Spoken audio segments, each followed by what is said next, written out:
So Amma GYAMPO has become a good friend of mine, not because she is beautiful and warm and selfless, but because she is truthful about her passion for Africa's development, our youth empowerment, and of course, womenpreneurship.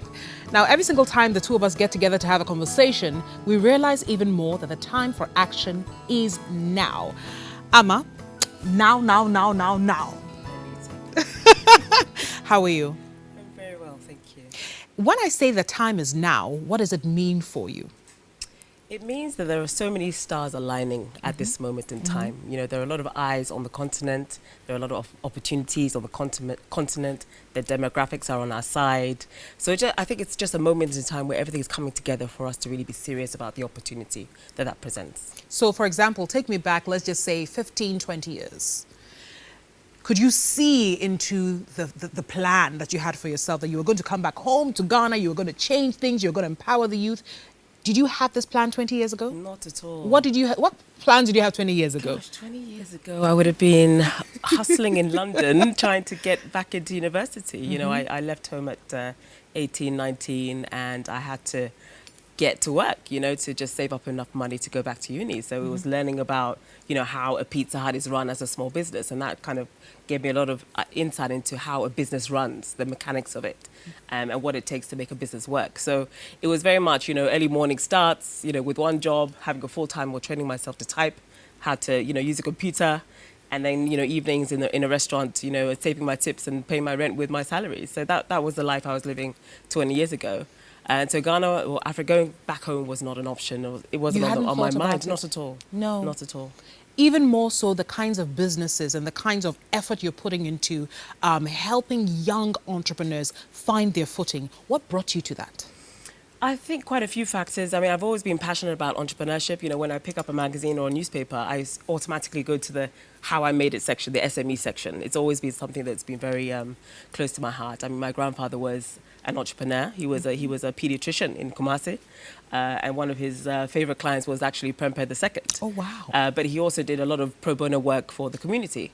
But he was an entrepreneur. He was very established, and there's a whole area in Kumasi in the Ashanti region named after him because everybody knows my grandfather, and that's my maternal grandfather. And my father, on my father's side, very strong political figure as well. So I think, you know, just knowing how much they were able to achieve back then as young men, and fast forwarding to this generation where, you know, it's about technology, it's about innovation. We talk about all these things all the time, but it's a massive opportunity. So it's just very exciting to just see what people have done before us. And for me, it's very important for us to get into that generational thinking. Like, what next? How do we build upon what has been passed down to us? And that's something that we don't get right in Africa. I think we need to think more about those kinds of things. What would sustainable business, you know, the two words, sustainable business, what does it mean for you, Amma? I think it means looking at the problems around us first, looking at our own environment and not sort of importing things from abroad blindly. I think we do that a lot. So it's about how do we identify, whichever community you live in, how do we identify the problems there? How do we figure out how we can solve those problems? And that's the beginning of an idea for a business. So I think if everyone had that in the backs of their minds, I think we'd go quite far. You know what I'm excited about? When you told me about Startup Africa, you and your partner, why has it been so important for you both to birth such an important organization? And what does it do, most importantly? Sure. I mean, Scale Up Africa is really about the fact that, you know, most people go into entrepreneurship on the continent because there are no jobs, right? There are very few opportunities and it's out of necessity. It doesn't mean that you've been to business school and you've learned the nuts and bolts of how to grow a business, how to make a profit, how to carry on with your operations and your strategic goals. So Scale Up Africa is really more about the fact that we have so many startup ideas and pitches and resources at that early stage. But how do we get more of our startups to grow and get to growth and maturity stage? That's the challenge that we've set ourselves, to divert more of the resources and attention to the growth and maturity stage, because that's where the development is and that's where the jobs are. What kinds of successes have you chalked? Well, we secured some really good partnerships, including one with yourself. So we have a lot of support in terms of the fact that we recognize as an ecosystem that we have some gaps and we need to maybe approach the way that we support our SMEs, women and youth in particular, wherever they are. Like, how do we approach the content piece? How do we educate the masses on getting better at doing business, right? How do we identify those opportunities and disseminate that information to people using content and mass media? What are some of the major challenges that you faced? As an organization? Yes. I think it's just the switch in thinking and the switch in, everyone's looking at one particular way and everyone's throwing resources at this section of the problem, which is startup and pitching, which is fine. There's a place for that, and they're doing amazing work in that space. But I think it's blindsided us a bit, the growth and maturity conversation. Very few startups make it beyond 2 years. If you've had incubation or support, you probably make it to 3 years. Very, very few will get to 5 years and beyond. So there's a problem there, and there's a huge opportunity as well. And that's why you fill in the void ever so powerfully. Yes. But now let's go back to you as Amma. And can you describe that moment when you knew that, you know what, this is what I want to do for and on my continent? I mean, I moved back to Ghana 8 years ago. I had 2 young children. I was in a very high-pressure job, managing Australia on one end, managing Canada on the other end, working with BlackBerry as a consultant and Vodafone and other e-government projects for local government authorities. So I was in a very high-pressured environment, and it became unsustainable for me to continue to have having it all, the kids, the home, the jobs. It got a little bit too much. And so I think I had a bit of a light bulb moment where I was like, you know what? It's manifesting in the way that I'm feeling, my back, my head, there were so many stress points that were just manifesting in just me. And so, I had a chat with my husband, and he was like, you know what, let's just go to Ghana. Let's go to Ghana and just have a break. And we came to Ghana, and I hadn't been back to Ghana for 5 years. Wow. And it was like my eyes, the scales falling from your eyes. It was like, wow, the conversations, the richness of the opportunities, people doing amazing things. I was like, wow. Like it was literally the wow factor, and it just hit me. This is it for me. So literally, I mean, within 3 months, we had all our stuff on a container. We sold our car. Within 3 months? Yeah, 3 months, and just came. It was all heart. Tell me about the ability to make that kind of decision, because we thank you. We thank you to the husband. Thank you very much for helping us make this decision. But a lot of women are unable to latch onto the aha moment and then convert it into a yes. Run with it. Yeah. Run with it. Yeah. How did you do it? I'm an all or nothing kind of person. Ooh, okay. So if you're my friend, you're my friend. If I'm in, I'm in, and if I'm not, I'm not. So it's really about committing to. And I'm very spiritually minded. Right. And I listen to myself quite a bit. So you'll find me a lot very quiet in my thoughts, and so and that's just me listening to God and me, right? Yeah. And so it was just right. I think we need to be more in tune with ourselves and try to cut out some of the noise around us, because there's a lot, the kids are tugging at you, mummy, and the husband's calling you, everyone's wanting a piece of you, the in-laws, there's a lot going on, so, and you're a daughter, you're an auntie, you're a sister, but it's just really about trying to figure out what would work for you and going with it. There's a lot of truth that comes out of the women who come onto this show, and it's not just the truth about themselves, but it's the truth about who we are, who we need to be, but most importantly, how much time we should commit to being who we truly are. Like, take your time, be patient. You can have so many different things. You may not be able to have it all. When we come back, we ask Amma, you may have fallen a few times, but we want to know the trick. We want to know the secret. How did you get up so we can learn from you? Hi, my name is Anita Erskine, and there's so much I want to share with you on Anita Erskine Network. So you've got to subscribe and hit that bell button so that every single time we've got something new, you get notified. I'll see you on the other side.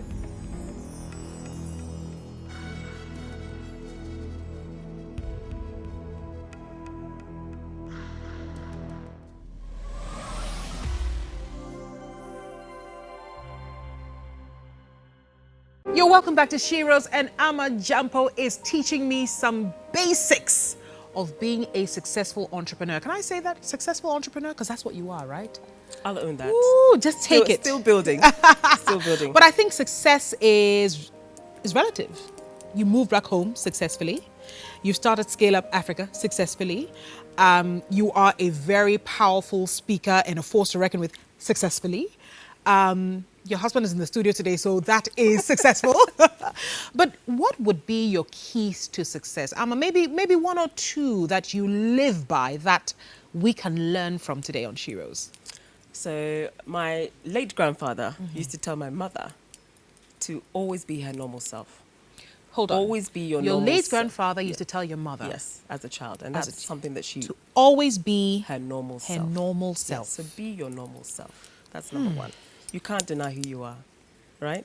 I can't be Anita. I can't do what you do. Gosh, I couldn't do what you do, right? But we all have our I strengths. can't be Amma. How Vice you even versa. dream it and do it is just beyond me. It's ideas, it's thoughts. Everyone has their who they are. So be your normal self. And also, nothing beats independence. For me, I've always been very free-spirited, and I've been encouraged to be a free spirit. So that, again, own that and know what that spirit means and what it is you want in life. How do you discover what it is and then, take it to the next stage, take it to the next level? I think it's really being in tune with yourself and knowing what makes you happy, what makes you excited, what makes you have that little Thing. yeah, that thing that you think about it the last thing in the night, first thing in the morning. There's always something for somebody. Everybody's will be different. Okay. It could be music, it could be fashion, it could be your children, it could be your church, it could be philanthropy, it could be it could be anything. But the things that keep going through your mind and your heart, those are the things you need to latch onto and then see what you can create. Because I believe that you could create something out of nothing. And for me, I believe in building models and it's a bit of trial and error. Sometimes it doesn't always work. Trust me, it doesn't always work. It doesn't always work. And it takes time. We were talking about how busy everyone is, and sometimes we're all busy for nothing. We were saying that the other day. Busy for nothing, trying to chase this, chase that. But it's because there's a lot of noise. Relax. But what is that thing that you really want? So it's just taking the time to really identify that and go for it. You are now heavily invested in the Sustainable Development Goals. How are you able to convert that into languaging for what you do or for the people you're interacting with or where your business is going? Yeah, I mean, we do a lot of work in the diaspora, with the African diaspora. I mean, that's partnerships, right? One of the Sustainable Development Goals is partnerships. We have like a diaspora philanthropy project we're working on at the moment to match, philanthropy with technology in the diaspora, to introduce them to people that you've been featuring and their work and their social enterprises and their non-profits, and really channeling the power of diaspora into those kinds of projects. So again, that's another model. That's something we've created. We've had, wonderful partnerships that, we've been able to latch onto to create that and bring it all together, whereby wherever you are in the world, you can, use your credit card, profile some of our people on the platform, the good works that they're doing, and, you can make a donation. And that's, wherever you are in the world, you're making an impact right here in Ghana or in Africa. So it's really about channeling those things, and realizing, what's the bigger goal? Okay, how are you going to get there? Okay, through partnerships, that's sustainable development, and it channels through to those on the ground. So it's creative thinking. Amma moved to Ghana 8 years ago. Before the year of return. Before the year of return. Yes. And now, indeed, your finger is on the pulse of the return. What makes the return so impactful, if I may use that word? Yeah. And what do you say to your friends, your family, or anybody who is trying to figure out if they should return home? Yeah, I think we've been almost brainwashed into thinking everyone must come home, and it's not going to be for everybody. Okay. Trust me, it's not easy. Okay. Right? So that's the first thing. But everyone that we've spoken to over the years has a romantic notion of coming back one day, and others are just not interested. But most of them, what ties them together is the fact that they want to do something back home. Yes. So for me, it's like, okay, how do we connect you with our clients who are in agribusiness, or how do you get involved in crowdfunding for agriculture? How do you help those on the ground who are doing it, who have the technology, who are working with communities? How do you do that from London or from New York? It's happening. I mean, we facilitate these introductions all the time. So it's all possible. It's just, knowing what would work for you in your current situation, wherever you are in the world, what can work for you. And you could do coming back home light or heavy. I mean, it's really up to you and your situation. Amma, I've stopped using the word inspire because I think it's being overused, but I can't find, where's my thesaurus? I can't find any other word, but you are so inspirational. I mean, when you speak, I'm like, you know what, Anissa, stop complaining. What would Amma do? So thank you so much for being who you are. You're so real, so open. This is you. This is the normal you. And my friends over at Blisco will literally echo this. And that's why we're doing this. I mean, it's one thing to put women in great garments. It's another to have powerful conversations. But it's completely different when you encourage a woman to keep doing what she's doing. Then she does it for so many other women. So from us to you, from me to you, a big thank you for being Amma GYAMPO, the original and very normal. Your normal is extraordinary. Thank you. I don't even have words for it anymore. Thank you so much. And I know you like to rock your print. I do. So one of the major things that, I mean, seeing what you did with, you know, the Dan residents, etc., one of the major things that just kept coming to my mind is how you are flawless with your passion for Africa. And I hope these colors kind of bring out that passion even more. Thank you so much. Thank you. I'll definitely get back to you with the design. Thank you, Anita. Amma has opened my eyes. There's so many women across the continent, around the world, who might just think that their normal selves aren't really valuable. But she's changed that perception. Now, we have our highlights, our Shiro highlights. And what I love about these highlights is these are quote unquote normal women who are doing extraordinary things in their corners. A health problem led to a discovery that has now become a sustainable business. In our Shiro's Insert today, you will see Amma Minta, and she talks about the new business she's in on. You want to listen and you want to look at this.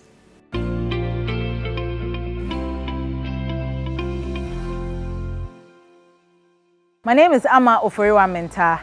I'm the founder of City Juice and Dandelion Ghana, and I'm an advocate for earthy pots.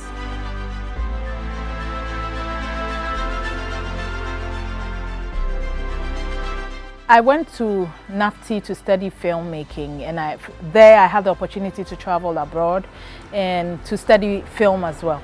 So after NAFTI, I came back. When I came, I realized that I needed to do other things besides film, because sometimes you can't be a filmmaker throughout. So then I went back to my mom's factory to start it all over again, to make the juice and possibly the canned food. And that was when I realized that I was allergic to aluminium.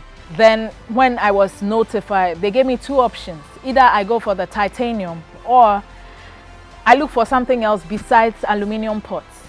Then I remembered that when I was a child, my grandma, even now, my grandmother, used it. So I remembered the earthy pots.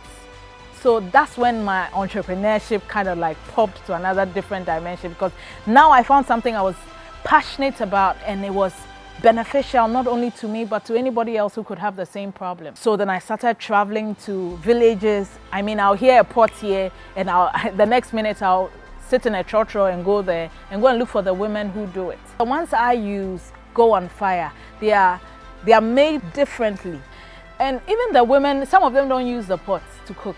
So when I go and I say, oh, do it, I'm going to use it to cook, I can't eat in anything apart from pots. They'll say, why are you using, they don't even know the value of the pots. And I was like, no, this has to change. You're a rich woman. You have to know your place in this system, because there are a lot of people like me who need the pots to cook. For Amma, it's not just a business. She believes it's a lifestyle.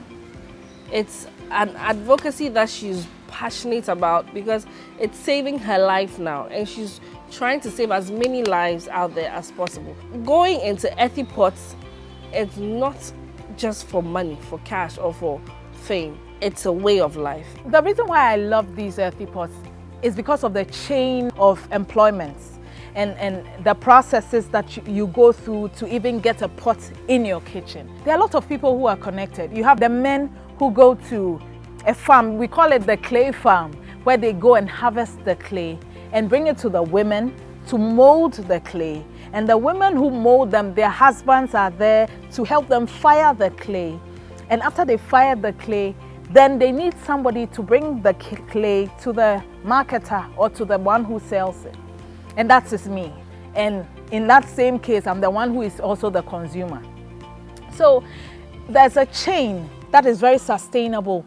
And if we pay attention to it, it can create more jobs. So for every woman who wants to do a business or enter into entrepreneurship, my advice for you is to listen to the inner voice and start.